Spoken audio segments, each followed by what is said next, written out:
This is going to be a bit more of a philosophical talk about the future of cryptocurrencies and what I've learned here at this event. Actually, quite a few people ask me, does Ethereum threaten the future of Bitcoin? Does it steal some of its thunder? And that's a question that I've heard several times, and I've heard people refer to that issue in trying to understand altcoins and wondering whether the altcoins essentially threaten the dominance of Bitcoin, or if they make Bitcoin weaker, or if they distribute the value of the network too broadly. I've been thinking about this question for quite a while. And I think fundamentally, it's a question that evokes the old paradigm of currencies. We've all grown up in a world where currencies are forced upon us in a monopolistic fashion, where currencies are defined strictly by the geographies in which they occur, and where the choice of currency is not yours. It is an accident of birth, just like many other things in our lives. As an accident of birth, I was born into an upper middle class family in Greece, fully loaded with the lottery of privilege in my life. And I also acquired the drachma. I didn't choose the drachma, it happened to me. Any more than I choose to be a white male. Any more than I choose to be born into a family of educated people. Those things simply happen to me. Currency, as we understand it, is an artifact of the nation state, and it imposes upon us certain constraints. We don't choose our currency, it chooses us. And we are forced to use that currency in all of our interactions. We don't have a choice. Until 2008, that is. And so now we live in a slightly different world. But a lot of the old paradigm still persists in our thinking. In a world where your currency is a monopolistic nation-state artifact that is constrained by geography, it's a zero-sum game. The currency is the flag, is the nation-state. It is the expression of the economic value of your state, and it defines your interactions in a world of geopolitics, in a global struggle for domination among nations. It's not up to individual choice. It has nothing to do with the individual, except for that one individual whose face is on the currency. You know, up to recently here in Canada, some old white lady called Elizabeth. And that's the only person who really has control over the currency. And now we live in a new world, a world in which currency is a choice. And not just a choice in terms of use. It's not just a matter of being able to choose which currency we use as individuals, but it's also a means of expression. This is one of the things that crystallized in my mind a few months ago as I thought about the evolution of alt currencies, as they're called. If you haven't seen it, there's a website called coingen.io, and it allows you to use a web form to create a currency. Up to that point, I was thinking, how many currencies will there be? How many altcoins will there be?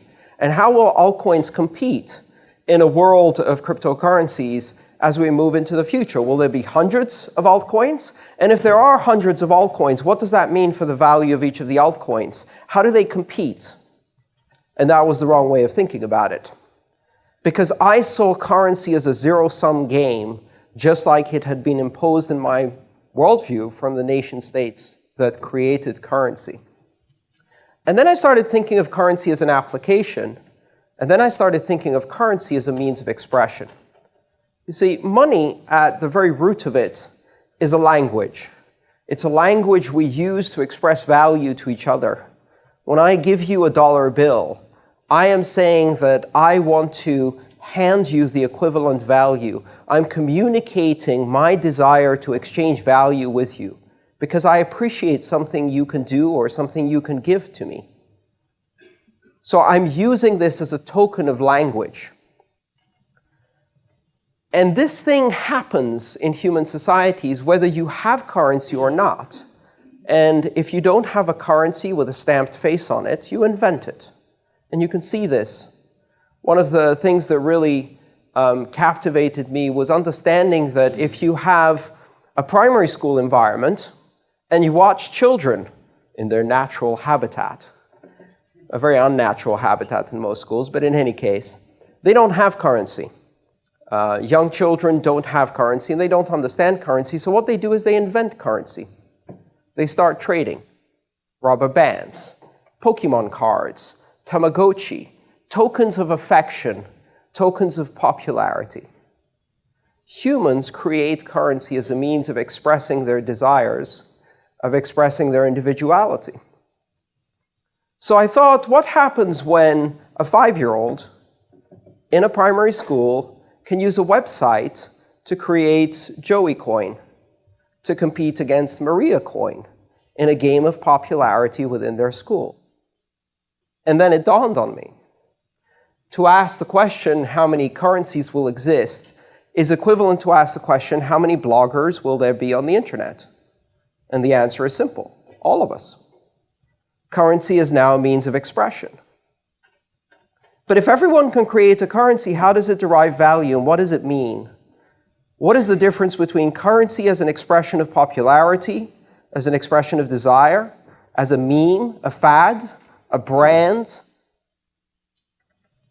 Down there right now, Canadian Teen Idol is running. One of those contestants, Amar, has a big fan group. Maybe he wants to create Amar coin so that his fans can express their desire to watch more of his dancing. Why not? People have talked about me doing Andreas coin. I think it's a bit silly, but why not? I think at some point we're going to see things like that happen. So we're not going to have hundreds of altcoins. We're not going to have thousands of altcoins. We're going to have hundreds of thousands, and then millions of altcoins. And then there'll be thousands of altcoins being created every day to organize local communities, to express bands, to create popularity contests for short term, for fads, to codify the latest internet meme, to create the latest fad. How the hell do you tell which ones have value and which ones don't have value? That's a very different world from the one we live in today. And I'm looking for parallels to understand what this means, and I often go back to looking at the emergence of the first decentralized system in my lifetime, the internet, and what it did for understanding information, information scarcity, opinion, and authority of opinion, and what it did to us as a society as the internet emerged into our global scene. So there used to be a time that if you wanted to read authoritative opinion, you bought a piece of paper from an organization that had a printing press that was 3 stories high and 4 football fields long and had a really great name like the New York Times. And that organization could buy ink by the barrel. And through that ownership of this enormous manufacturing facility, they had the weight of authority. And so we imbued authority into these institutions, and we used that authority to decide which opinions mattered and which opinions didn't. We used them as gatekeepers of authority to give us guidance in understanding opinion. And then the internet destroyed all of that, because suddenly anyone could print and anyone could publish. And I remember in the early days, people talked about, well, how the hell will we know which opinions matter if anyone can have an opinion? The world will come to an end, surely. A funny thing happened. We shifted from a world in which authority of opinion came from the issuer, from the authority of the publisher by proxy, into a world where we had to look at opinion on its own merits, on the content of that opinion. And we arrived at a world where Judith Miller of the New York Times prints bullshit that sends an entire nation into war, and an Egyptian blogger on the front lines of a revolution prints the truth that nobody wants to hear. And suddenly the world is upside down. Authority is no longer the person who owns the printing press, but it is now the person who has the content that matters. And we just did this to currency. Because now the authority is not derived from the sovereignty of the issuer, from the printing press of a nation state that can declare through monopoly and use of force that this is the currency you will use.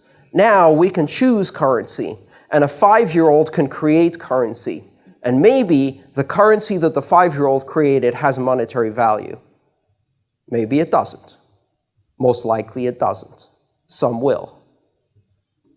And so we need to get used to a world where we have to judge currency not by who issued it, but by who uses it. Or rather, how many people use it and what they use it for. So let's imagine a world in which currency is being used in a widespread fashion, and no one remembers who created the currency or why.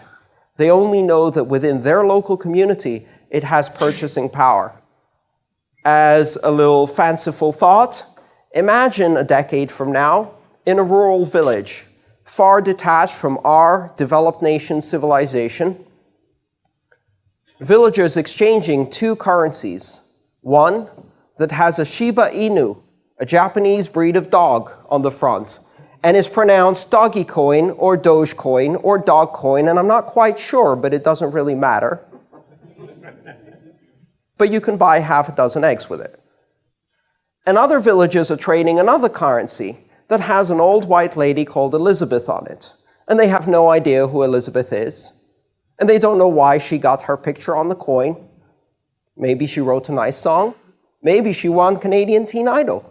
Nobody remembers anymore, but you can buy 6 eggs with it. And to those people, it doesn't matter who issued the currency. What matters is whether it has purchasing power or not. The currency is now evaluated purely on its monetary basis because of adoption, because of use. And there is one fundamental difference between those two currencies. One has a predictable, stable, algorithmic monetary supply, and the other has an old white lady called Elizabeth on it. So, in fact, one of them has some real intrinsic value because it's removed some of the uncertainty of the monetary system from it. The other one doesn't really. We need to get ready to live in a world where multiple currencies will coexist. So currency as a means of expression, currency as a tool of language, is no longer up to the issuer. It is up to us as individuals making a choice to use that currency, and we give it value through our use. We give it value through adoption. And we will be surprised by some of the currencies that will emerge from a fad, that will emerge from a joke, perhaps even a sick joke, and will explode into viral consciousness on the internet and then become real monetary powers in use across a broad population, surprising all of us. How the hell do we operate in that kind of world? And what does it mean to have competition between currencies if there are millions? If digital scarcity really applies, but only on a local basis and only within the context of each one of these currencies, if scarcity is not derived from the issuer, but is derived in terms of adoption and in terms of the token itself, we're going to have currencies for different uses. Already, you have Bitcoin that provides a very specific monetary policy. You have Ethereum that can provide a contract platform. There's Namecoin for distributed naming conventions. And there's many others, and there will be many others that will solve other problems. Protein folding, search for extraterrestrial life. Maybe we'll have currencies that are better for microtransactions and micropayments with very fast resolution. Maybe we'll have currencies that are better for larger transactions like real estate. Who knows? If you think as currency as an application, then you realize that it doesn't really matter. On the internet, email was the granddaddy of them all, or the grandma of them all. And email, like Bitcoin, was the killer app that allowed us all to see the power of decentralized communications and adopt this new platform. And it was enough to create utility to spread this network all around the world. But it was only the first app. And then instant messaging, and forums, and bulletin boards, and Facebook, and Twitter. Do you worry that Twitter will destroy email? Do you worry that Facebook will destroy instant messaging? Do you worry that the value of email is eroded somehow by the existence of Twitter? We don't worry about these things because we understand that each one serves a different purpose. Some allow us to express a modality of instantaneous real-time communications. Some allow us to have asymmetric communications, where using Twitter, I can address an audience of thousands and receive real-time feedback without having to have a bidirectional synchronous communication. Some, like email, allow us to have more long-term asynchronous communication between people. And what we do is we build interfaces, we build abstractions. We build unifying tools that allow us to use all of these modalities from a single interface and fluidly move from one to the other so that we can start transmitting a short text message to someone, get into a conversation, convert that to an audio conversation, decide that we want to show them our dog, turn on the video camera, convert it into a video conference, and when we're finished with the conversation, follow up with an email to summarize what we agreed on. And now we've gone through 5 different modalities of communication in a single unified interface. I think that's what's going to happen with currency. We're going to start treating currency as an application, and in order to do that, we're going to need interfaces that allow us a unified currency experience, that allow us to have a single wallet with perhaps 150 different currencies in it. And because of inventions like sidechains and decentralized exchanges and fluid and liquid systems, and the complete absence of monopoly, of lock-in, of hostage situations around the currency, we will be able to instantaneously and at very low cost convert from Bitcoin to Namecoin to Dogecoin to Ethereum. And if we can do that, then it doesn't matter because we won't do that. Our unified wallet interface will do that by trying to see what we're trying to achieve with our currency. If I'm buying a house, it might express my transactional will in the modality of Bitcoin because that's the most suitable currency. When I try to name the domain for that house, it will convert some to Namecoin. The contract itself will be paid for in Ether, and when I tip the bartender for the cup of coffee they gave me when I got up that morning, I'll tip them in Doge. My interface will hide all of these differences. I can see a world in which we can smoothly move between currencies in a multimodal way. There's one other thing that comes out of this, which is the very real possibility that we will abstract value and exchange rate from the actual currency. If we have a multimodal communication system, we no longer need to look at the individual values and exchange rates of all of these commodities, or assets, or currencies, or call them whatever you want. There's a very real possibility we're going to have an index currency, a currency that is not in itself tradable, that has no intrinsic use as a transactional commodity, but instead is only used to express the purchasing power vis-a-vis the various coins in our wallet. I may have 1,000 unified currency units. You can't buy unified currency units. You can buy Bitcoin, and you can tell me how many unified currency units that is. And I price everything in unified currency units, and then I pay in Doge or Namecoin or Bitcoin or Ether, depending on how I want to use it. We already do this in financial markets.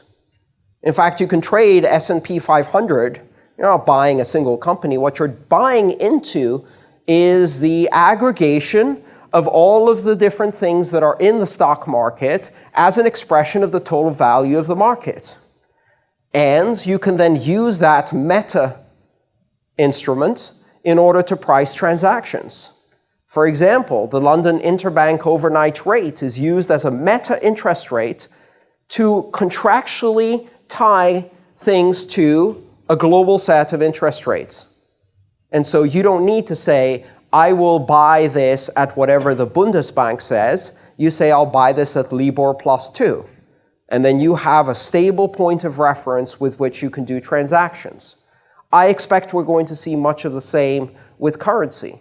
We're probably going to see meta-currencies whose only purpose is to aggregate the value in all of our wallets from all of our currencies and allow us to understand value as an abstraction that exists independently of the currencies in which it's expressed. So that's a slightly philosophical perspective. And that's why I think it doesn't matter and Ether is not competing with Bitcoin. Bitcoin is not competing with Litecoin. They are all means to express the transactional modality we want to use at any point in time to achieve the goals we want. With this comes a very important and powerful tool. In the choices we make with these currencies, we are also choosing to align ourselves with a community. Adoption is not simply the act of using the currency, it's also attaching oneself to a community that has also chosen to adopt that currency. When I choose to adopt Bitcoin, I am a believer in monetary policy of 21 million total coins as a stable source of value. If I choose to adopt Frycoin, I am a believer in an inflationary basis demurrage coin that has a negative interest rate that enforces consumption and discourages hoarding. I am choosing my politics through my currency. And through that choice, I am associating myself with a global community that has made the same choice as me and that is expressing that choice through currency. Just like when I choose an application on the internet to communicate with, I'm also aligning myself with the corresponding community. I don't use Twitter just because it's the convenient communication mechanism. I use Twitter because I also agree with many of the concepts and philosophies of the community of other people who choose to use Twitter. But with currency, that choice is a much more powerful political choice. We have entered the realm of metapolitics, of politics by algorithm, of the ability for global communities to form around a common consensus of politics through the choice of currency. You want inflation? Use an inflationary currency. You're a gold bug? Use a deflationary currency. You want a currency that creates a guaranteed minimum income from the poor? Use a currency that expresses that politics. You want a currency that puts aside tokens for carbon sequestration? Use a currency that expresses your green politics. We're going to start seeing communities, politics, and currencies converge and allow us to make these choices. Just like I can support Joey Coin in order to say that Joey is, in fact, the coolest kid among the 5-year-olds. I can support Green Coin because I care about global warming. Or not. Right? I can support Meat Coin if I really, really like red meat. Whatever. Worldwide Wrestling Coin. No problem. There'll be one of those too. Absolutely. So really, all of these things are forms of expression, and that comes back to the original point that currency, in the end, is really a form of language. It's a language by which we communicate our expectations and desires of value. And now that we can do it on such a massive scale, now that everyone can create currency, our choices will really matter. We're past the zero-sum game. This isn't about nation states anymore. This isn't about who adopts Bitcoin first or who adopts cryptocurrencies first, because the internet is adopting cryptocurrencies, and the internet is the world's largest economy, the world's most populous economy, and it is the first transnational economy, and it needs a transnational currency. To summarize, what we've really done is we've inverted the very basic and most fundamental equation of currency, which is that for millennia until the year 2008, sovereignty defined currency. Sovereignty was the basis upon which currency could be created, and that currency allowed that sovereignty to be expressed. The monopolistic control of currency is the basis of sovereignty. And now the internet has a currency, and the internet is going to use that currency to create sovereignty. After 2008, currency creates sovereignty. And the internet has its own currency, which means the internet has purchasing power, which means the internet has economic freedom, which means the internet can exert that economic freedom in a post-nationalist way, in a way that ignores borders and makes the nation state not obsolete, but simply less relevant. Because when an Egyptian blogger can not only blog about the revolution, but also fund that revolution in Bitcoin, and they can connect with people from all around the world who share their ideals for self-determination and freedom, they are expressing their own sovereignty as an individual, and they are expressing the sovereignty of their community through the use of that currency. So this is the world we now live in, a world in which currencies can coexist, and where currency and its user adoption creates sovereignty. That's basically what I wanted to talk about today. Thank you.